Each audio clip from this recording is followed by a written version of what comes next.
ekisooka mu lutalo luno lwetaagisaamu kibayita underground work. Underground work tosobola kuddira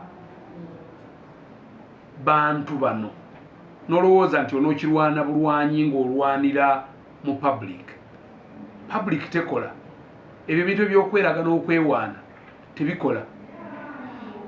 Bw'obanga mukoze underground mukola mobilization bulungi nnyo ey'ekintu kye mwagala, for example kya financial implication. Nze naali wadde amagezi speaker ayite ba minister ayite nono agenda okuleta motion babyogereko wansi mu office bagera okutuuka wali ng'olwedde network ekoleddwa.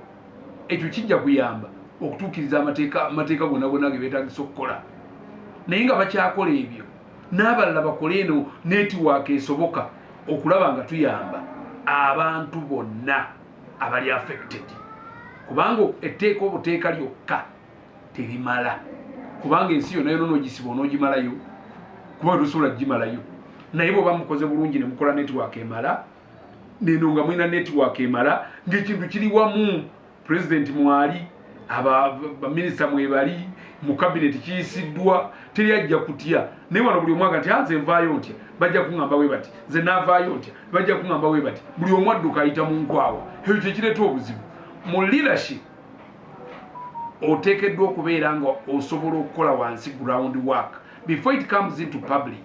Oteekwa okuba nga olina ground work gy'okoze okusobola okumuvinga forward. Otherwise Katonda yali tatuusa baana ba Isirayiri kubatuusa mu nsi ensuubize, naye yasooka n'asindika n'agamba Musa nti sindikayo bambega babege ekintu bakirabe.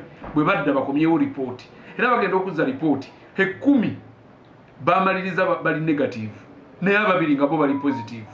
Katonda teyeetaaga majority, yeetaaga abantu bali ku saidi ye, kasobera ku saidi ye. Era bano 2 abalina Katonda bebasobola okuwangula, era abaana b'Isirayiri batuuka mu nsi ensuubize, naye nga bamaze okufuna obutuufu ne verification ku ground.